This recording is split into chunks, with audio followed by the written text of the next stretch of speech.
So, the first thing to discuss is Daunte Wright. A lot of you will probably know that name. If you don't, I've got up the facts here. Basically, he was a 20-year-old man living in Minneapolis in Minnesota, and if you don't know, that's also the state where George Floyd lived and lost his life. On Sunday the 11th of April, he was driving his car with his girlfriend to get a car wash, and he was pulled over for having air fresheners on his rearview mirror, which I know that sounds a bit ridiculous, but apparently that actually is an offence in that state. So he was pulled over, and whilst he was pulled over, the police realised that they actually had an existing warrant out for his arrest. Now, one thing I wanted to ask before you go ahead, Simran, did you know that actually what his warrant was for? It was something really silly, wasn't it? Yeah, so it was 2 years ago, and again, this is what I've read online. I would like to say that beforehand, if anyone starts coming at us with facts, this is what I've read. 2 years ago, he was caught smoking one joint of marijuana, and he was handed a ticket for it, and I think it was like $75 plus 81 for like expenses sort of thing. Because obviously the pandemic, I think something got delayed with it, and he hadn't paid that amount, which is like less than $200. It's like it's minor, but that was what the warrant was for, to make him pay that money for that little bit. Bear in mind, again, this is America, where in some states cannabis is literally legal. So yeah, that's what the warrant was for. But I think they started arresting him, and basically, again, like, I don't even think anyone's really in a position to kind of critique what someone does in that type of situation, because until you're actually being pulled over by the police, like, you don't think about it. And I can imagine, especially in America, when they've literally got guns, you kind of do feel a bit panicky sort of thing. 100%. And obviously he started to panic, and I've actually seen the video, and I've not seen it. I couldn't watch it. This is the thing, like, because I wrote about it for Pi as well, but I was like, I'm not sharing the video because I don't want, like, I watched it so that I could like write exactly what has happened, so I can say I've seen this and like I like that sort of thing.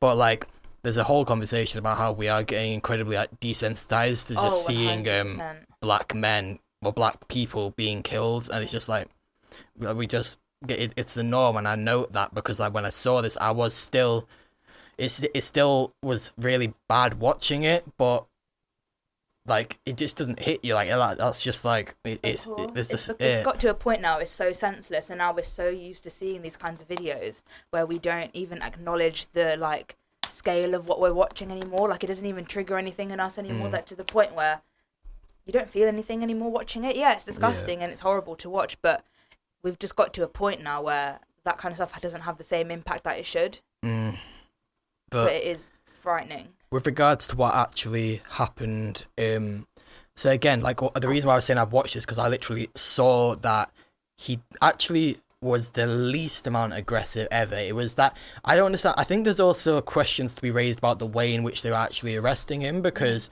he was able to get out very easily. Like, clearly they were not doing things the way they're meant to do them, sort of thing. And like, he wasn't really aggressive at all. It was just more like a kind of pushing, like, sort of thing. Like, he was literally sat in the driver's seat, and you can see from the body cam footage that it was a female officer. Started shouting, "Start resisting, taser, taser." Next thing you know, shots fired. And Daunte drove off. He was able to drive like a couple of blocks before he crashed into another vehicle and then was pronounced dead up on the scene. Bear in mind, his girlfriend was in the seat the whole time, and also like obviously suffered injuries, but also the mental trauma that's associated with that, I can't imagine.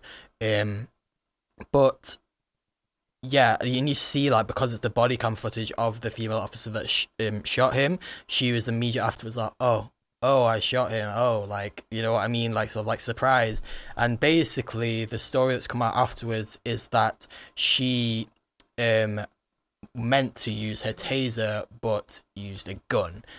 Now, as of today, I think she actually is being held in a facility and is going to be charged or has been charged with secondary manslaughter. But the whole thing has like caused up a massive uproar, like, and as it should do, because I think it all comes down again to like what I was saying before about the way that people react. Why do we expect people to react normally when they've got a gun pointed at their face, yet we don't expect the same from the police officers? And it's the exact same thing here.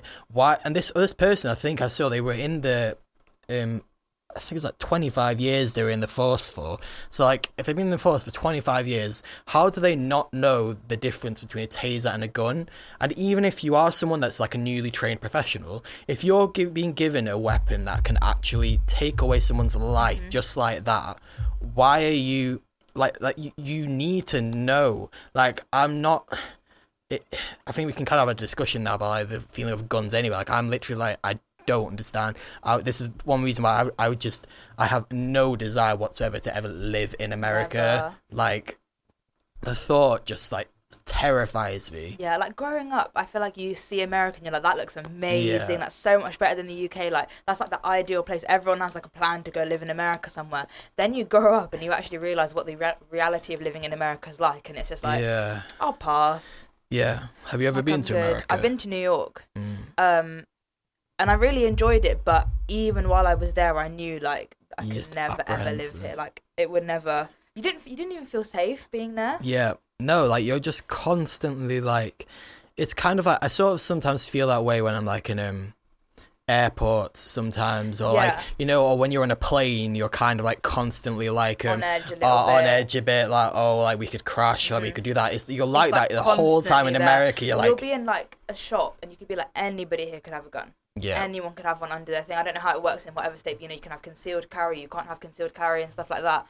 But like, you could think anyone could have a gun, anyone could do anything, and there's not a lot of protection. yeah. There's not a lot that I can do, and the whole thing is, like, the people that are pro-gun, a lot of them in America, a lot of them are like, well, it's my right to be able to defend myself. But it's like, would you need to defend yourself to that extreme if people didn't have those guns in the first place? Like, And like, I firmly stand by the belief that that policewoman who unfortunately shot Daunte, that if you can't tell the difference between a gun and a taser, you shouldn't have the authority to use either. yeah, and certainly if you're going to take that risk, then you need to be willing to be held accountable for that, as is hopefully going to happen. And what that is reflective of is the state of policing in America, where they just so nonchalantly reach for a weapon.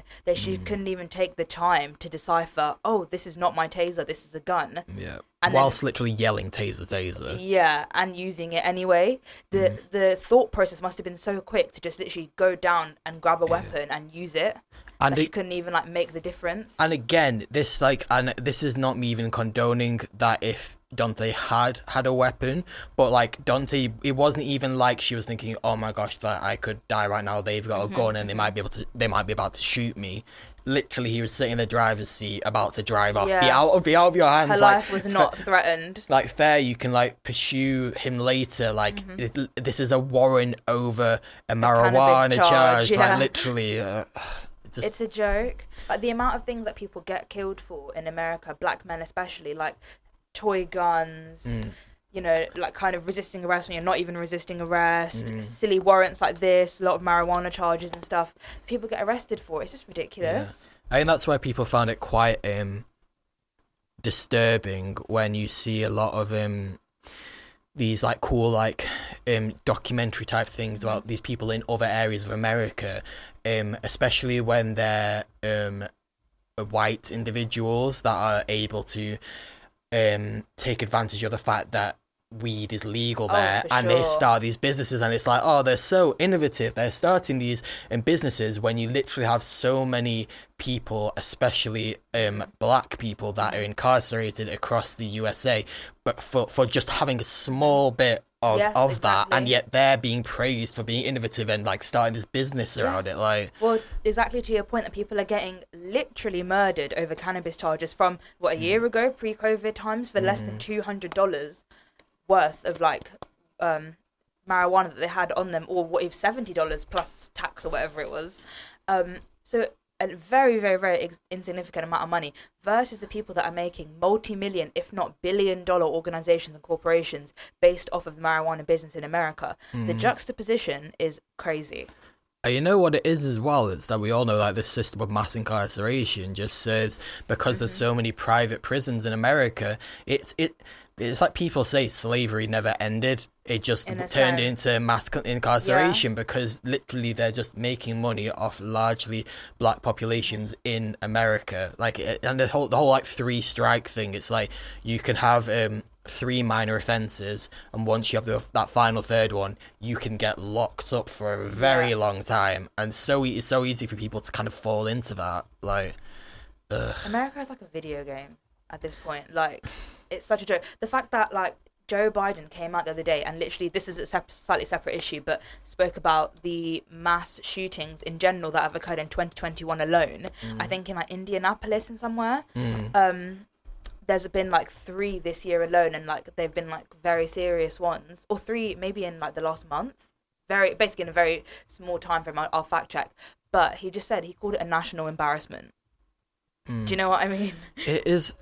It's and like, it is. It is like, and then when he's saying that, it's not referring to just the fact that those particular shootings. It's like the fact that it's a thing. Like, I don't understand. I actually genuinely don't understand how Americans like go about their day. Just like, yeah, I could, because I think obviously anyone could die today. You could die today. I could die today. Obviously, touch wood, doesn't happen. But like, it could happen. But in America, there's so much more likelihood of you running into some crazy person who's just like that is armed and dangerous. Like, you know.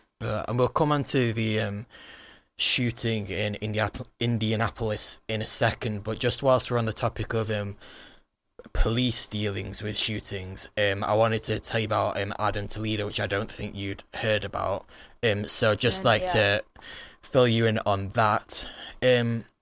So Adam Toledo was a 13-year-old boy in Chicago in America, and now obviously this doesn't bear any thing on like the fact that he was killed. Like, he shouldn't have been killed, but for context, he was known for basically being associated with gangs, and that, like, that's the information we've been given in that area. And what happened was another member of that gang that he was associated with had shot at a passing by car, which had drawn the police to that area. And the police arrived, and I think Adam was with this other guy, and as soon as the police arrived, they basically like split. And this is where the body cam footage starts. And again, like, unfortunately, I've seen this, like, and the police officer, I don't know why they started pursuing like this Adam rather than the other guy who actually shot him, because I don't know, maybe he was like an easier target because like he's this little kid. But yeah, he started running and he was going down this alleyway, and again in the video footage we see I think Adam kind of realizes that he's not gonna get away, and the police officer is shouting, "Put your hands up, put your hands up." Of course, Adam puts his hands up, and you literally see he puts his hands up. He's standing up with his hands up, and the officer fires one single shot at him, and obviously he lost his life basically. And again, like, horrific. The body cam footage continues after that, and immediately afterwards the officer like runs over to him. I don't know whether this is like fake concern or literal. I was gonna say saving face. Yeah, right? but like literally runs over and is like, "Oh, are you okay? Oh, I've got need an ambulance here." Like, blah blah blah. Like, no, you shot him. Yeah, and it's literally like there's and again it comes down to what we were talking about before about there is question as to whether Adam actually had a weapon at the time.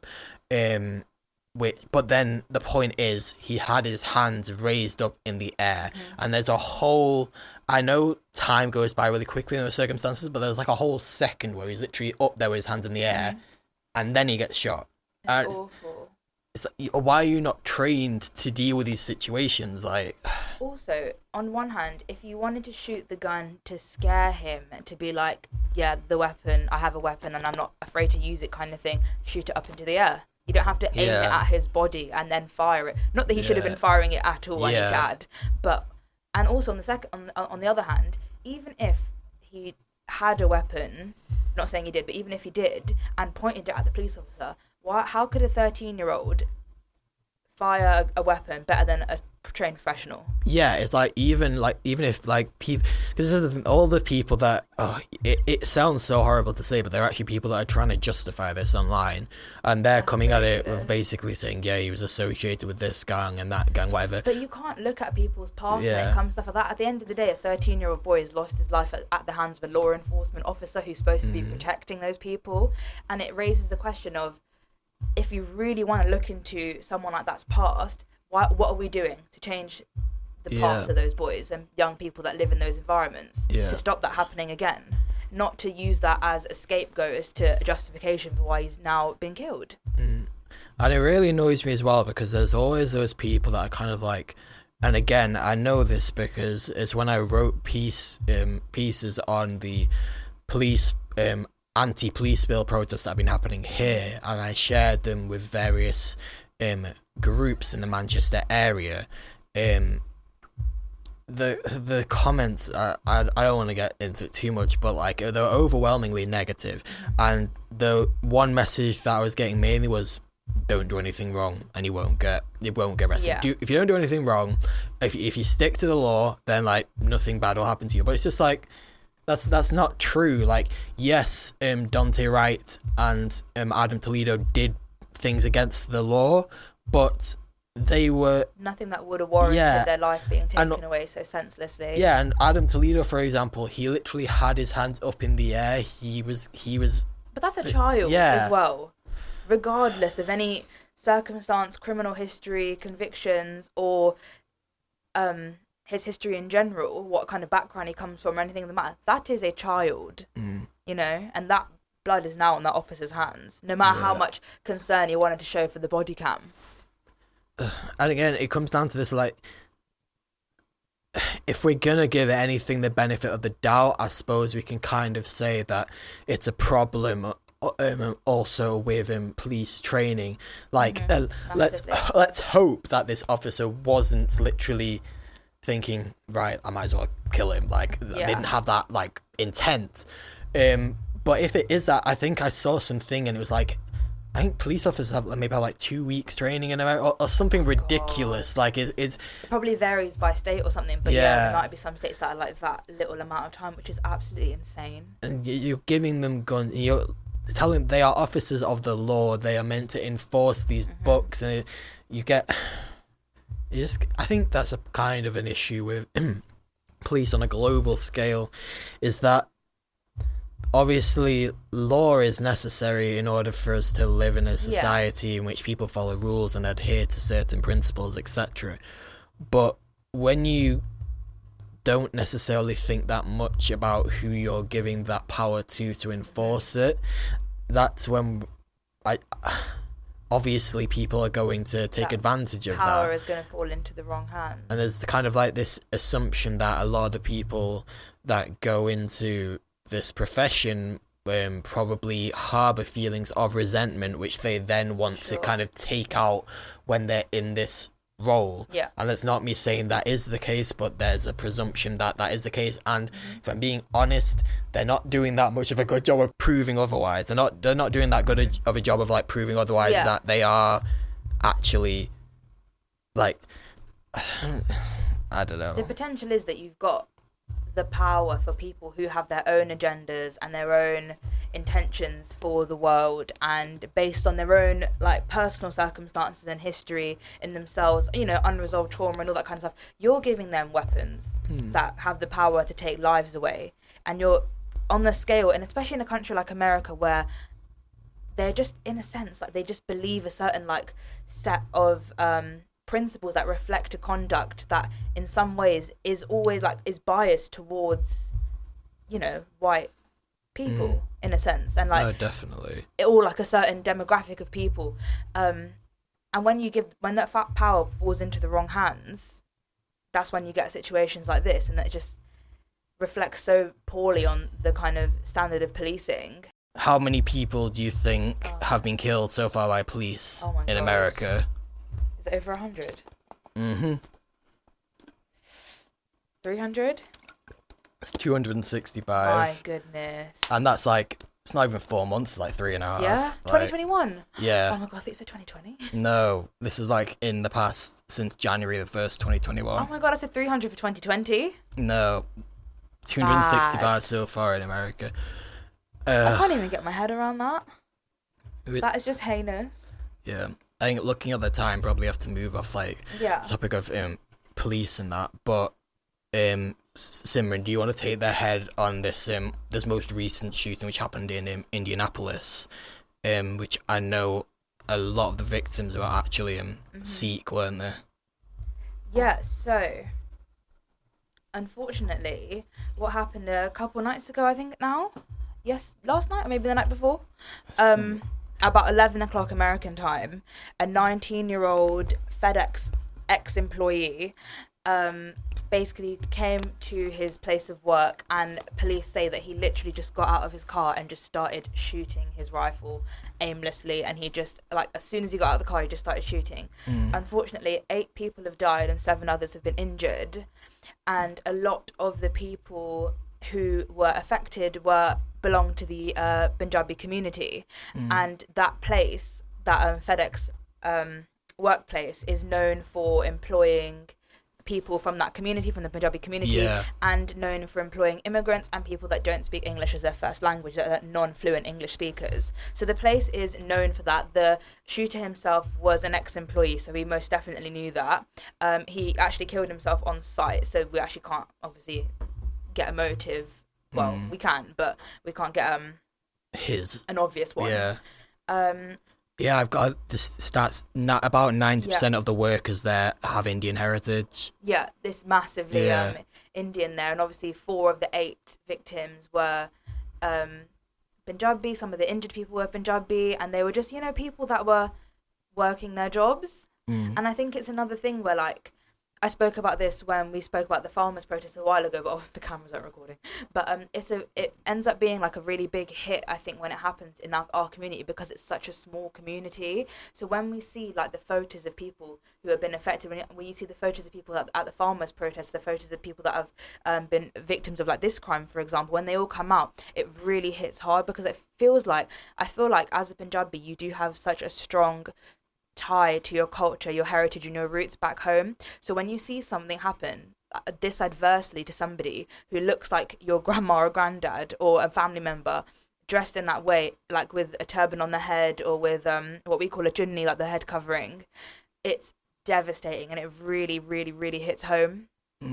It's heartbreaking. Obviously, the whole situation's heartbreaking, and it just reflects the bigger picture of gun control and the prevalence of mass shootings in America, which is just awful, and something needs to happen. Obviously, that goes without saying. But it's like we've been saying this like for time, like literally, like it's the same every time. We're like, something needs to happen, but well, this is the 3rd mass shooting in Indianapolis alone this year. The other ones were 5 people got killed, the other one 3 people got killed, and it's just ridiculous that in one state you have these incidents, and they're not isolated. You can't say they're isolated at all, because they all occur within such a short time span. It's just so reflective of the people's mindsets and intentions there, and it's what is it behind that, what causes those intentions. And I feel like the police have said about this issue, in particular this one at FedEx, that they can't establish a motive, but the 19-year-old himself got arrested, and he got a firearm taken away from him a year ago, pre-COVID, I want to say, and they interviewed him, and they said they found no evidence of racially based extremism. But obviously, I think that just reflects on the standard of questioning that you're providing. Obviously, if you can't find a motive, and then a year later something like this happens, which I believe is undeniably racist or racially motivated. Yeah, I think certainly you can't deny, even at the lowest level, you can't deny that he was aware of who he was going to. Sure, and the demographic of which that he was going to, carry out this horrible act on. So I think that just reflects on the police's standard of questioning. When they did bring him in for a firearms charge a year ago, they didn't find any evidence of racial-based extremism. And that's just I think that's really poor from them. Mm. You know, and so Biden's just been speaking about the state of America. Like I said, he's called it a national embarrassment, which is absolutely right. They should be, but it's just an awful situation to happen. I think with guns as well, I think the reason why, obviously it's happening because people have such easy access to them over there, but I think it's also when you're in possession of a gun. I mean, I wouldn't know because I haven't held one, but it's so much easier to take someone's life with it. There's that all you're doing is pulling a trigger. You don't have to make any force of them. You could literally be like across really far away from them, depending on the type of gun you have, and shoot them. They're dead. Yeah. And you don't really need to process that. Like, it's just you might process it, but like it's possible some people don't. Yeah. Whereas, say for example here, obviously it's horrible regardless how people die, but obviously there's like stabbings and stuff, and I think obviously that has maybe been on the rise, but the act of stabbing actually obviously requires that force, and you actually need to break through the skin, etc. and stuff. Yeah, I think also like it also sometimes takes a bit of knowing where you're going to do it, because in some places you can like stab someone and it'll be fine. In some places, the moment that they're gone, like that's it. Like, I think there's people that do that. There's a lot more question as to their mind, and I think their ability to be able to do that than there is for guns. In my opinion, for sure. I think there's a lot less that needs to go through your head to just pick up a gun and like shoot it and not really think about it. Then you need to literally go up to someone and their body. I do think there has to be some kind of cognitive process of which that you decide that you have all these racist intentions or these like really horrible violent thoughts are occurring. It has to be a process that occurs from the onset of these thoughts to actually acquiring a deadly weapon and then making a plan and going about the action of mass murdering people. You know, he drove there. He had time to, like, you know, get ready, get in a car, drive to his workplace, grab the gun and start shooting.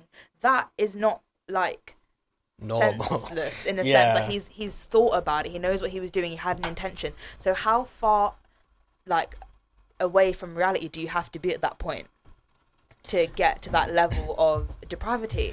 And also the fact that he got arrested a year ago and a gun got taken away from him, how did he even get the access to another one? Yeah, I think that's the problem as well, is that maybe not in this case of like mass shootings or whatever, but you know, just in terms of the amount of people that lose their lives to gun violence in America. I think that is largely due to the fact that it's such easy access, and again, like it's a combination of easy access and also just like it's so easy to just do it. Like, you don't need to think. Like, I think, say for example, someone breaks into your home, you're going to, like, you don't even need to be near to them. If you've got a gun, you can just like take aim from ages away. Whereas if you were arming yourself with a knife, you're going to be a lot less inclined to go up to these people that are like burgling you and kind of like stab them, because you're going to be scared of that. Like, I don't know, probably. Precisely. And actually, interestingly, I've got some stats here as well, and they've said that this year alone there's been 147 mass shootings, 12,395 deaths. 12,000 in 2021. That's just, I can't. Ridiculous. That's mad. And these are like like, I think these numbers as well, like when you compare them to like COVID and that as well, it's like it's crazy. It's a pandemic in itself. It is. Almost. Definitely.